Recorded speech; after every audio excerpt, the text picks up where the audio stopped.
The reason why I'm so optimistic is because when you start really looking at the numbers for how we are living as a species in the United States, how can you not be, man? I mean, the poorest of the poor in America live better than the kings of 150 years ago. And so let's look at this article from the Foundation for Economic Education. And this is food prices in 1919 compared to today. And unlike Alexander or whatever name is AOC, capitalism isn't as redeemable as they would have you to believe. In fact, capitalism is what allows for us to live as we do. Speaking, so capitalism is irredeemable, says AOC, where it means people can't afford to live. Capitalism has kept people down; they can't afford to live. So let's look at the cost of eating food from 100 years ago as it is today. And this is from the who wrote this, my man Marian Tupy. I'm not familiar with Tupy. I can't remember. But anyway, he's from the Foundation for Economic Education. The cost of living isn't easy to calculate. A declining cost of home appliances, for example, needs to be juxtaposed with the growing cost of healthcare. In the space of this short article, I want to focus on an expense that is intimately tied to the very survival of human beings, the price of food. Throughout the history of our species, people lived in a state of undernourishment. In developed countries today, obesity is a growing problem and food is cheaper than ever. And anyone who is just simply, you can't dispute that. Now, you might say it's because GMOs are killing the soil. No, I don't know if you can. I don't know if I agree with that. I don't know. But the facts are we have more food today than we ever had, ever. In fact, basic food items in America have become almost 8 times cheaper relative to unskilled labor over the last 100 years. The analysis of the cost of food of America over the last centuries begins with retail prices in 1913 to December 1919 in the Bulletin of the U.S. Bureau of Labor Statistics in 2070, which was published in 1921. All right, so basically, this is crazy. So this is from the BLS from 1919, which is published in 1921. On pages 176 to 183, we encounter nominal prices for 52 food items ranging from a pound of sirloin steak to a dozen oranges, as registered in the city of Detroit. Those that can be seen in the second column of the attached graph. So let's take a look here. And so I want to see a dozen oranges. We got the eggs, dozen storage. The nominal price in 1919 was 61 cents. I want to see oranges, though. Let's see. So I'm always big on oranges. Cream, where's the onions? Oranges right there. 53 cents for a dozen oranges in 1919. All right. Our second step was to express those nominal prices in terms of hours of human labor.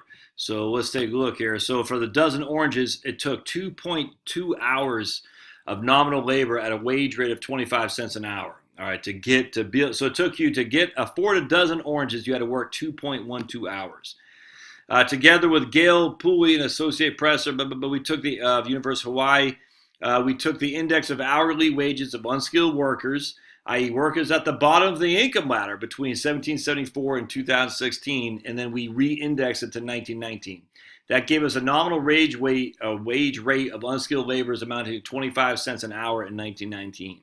The nominal prices of food relative to nominal wages can be seen in column 3. All right, so let's take a look.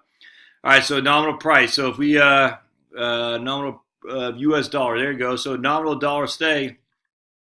It takes $10.56 to buy a dozen of oranges, and I think we do eggs up here. And for eggs, it takes $1.28 to buy a dozen eggs. So remember, the nominal price, that's just adjusted for inflation. Well, that's actually not adjusted. That's just how much it costs today. If I went to the store today, it costs you $1.28 for a dozen eggs. How much did it cost in 1919? If I went to the store and bought a dozen eggs, it cost me 61 cents. Does that make sense?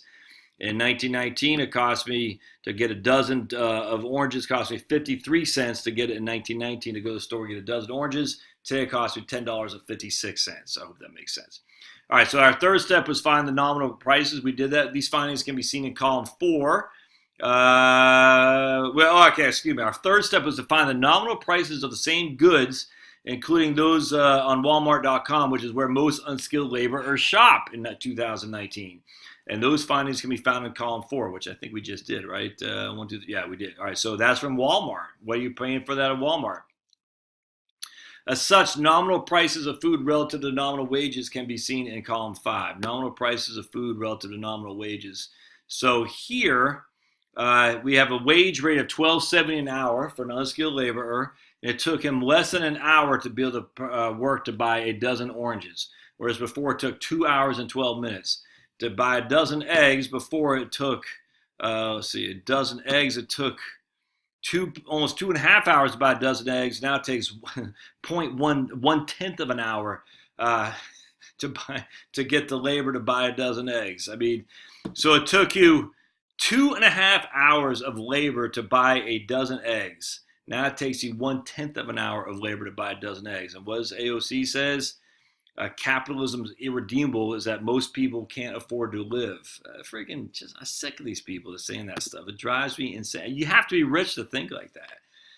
All right, the results. Spoiler, life is good. What do we find? The time price, nominal price by nominal hour wage of our basket of commodities fell from 47 hours of work to 10. See the total in line 5, so let's take a look.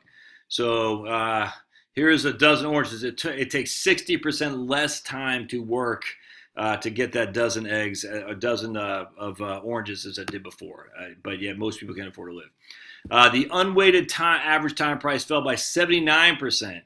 Put differently, for the same amount of work that allowed an unskilled laborer to purchase one basket of 42 commodities in 1919, he could buy 7.6 baskets in 2019. Man, that's crazy. So here's column 7. So basically, for the amount he can buy, for the amount of money, the amount of labor, he could buy one basket, one dozen oranges in 1919. He can now buy 2.54 dozen oranges for the same amount of labor. He can buy 12 pounds of macaroni, where he could buy 1 pound of macaroni before for the same amount of labor. He could buy 8.86 16-ounce cans of evaporated milk, where before he could buy 1. He could buy 17 ounces of cornflakes, 17-ounce packages of cornflakes, where before he could buy 1. Corn, of course, can be cheaper. He could buy number 2 cans, 16 number 2 can corns, where before he could buy 1. Crazy. How about, I want to see the meats. Eggs, he could buy 24 dozen eggs before he could buy 1. Let's see, bacon, because everyone loves bacon. He could buy 7.27 pounds of bacon where before he could buy 1. It's freaking good to be alive. All right, so let's see what we got here. The compounded rate of affordability of our basket of commodities rose at 2.04%, 5% per year. So that's how much more every single year life got better, 2% a year. Put differently, an unskilled laborer saw his or her purchasing power double every 34 years. Pay extra attention to column 6 and note that declining prices result in exponential, not linear gains. Thus, a 75% decline in price allows a person to purchase 4 times as much. A 90% decline results in 10 times as much. So if you look here, if we got a decline here of 75%, that's 4 times as much. 90% is almost 10 times as much. That's crazy, man. Woo, that's awesome. All right, thus eggs, which declined by 96% in terms of times and price between 1919 and 2019, allowed the unskilled laborer to purchase 24 times as many eggs as an unskilled laborer was able to purchase for the same 100 years ago. That's a massive improvement, even if we ignore the likelihood that an unskilled laborer today performs work that is less physically strenuous and less dangerous than it was in 1919.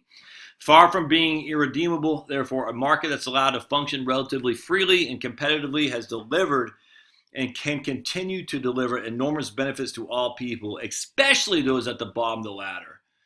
Joseph Schumpeter, the famous economist who served as Austrian Minister of Finance in 1919, observed that the capitalist engine is first and last an engine of mass production, which unavoidably also means production for the masses.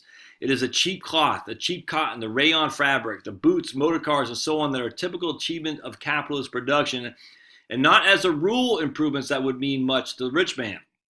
Queen Elizabeth owned silk stockings. The capitalist achievement does not typically consist in providing more silk stockings for queens, but in bringing them within reach of factory girls. Think about that. Queen Elizabeth owned silk stockings. The capitalist achievement does not typically consist in providing more silk stockings for queens, but in bringing them within reach of factory girls. Ah, freaking awesome, man.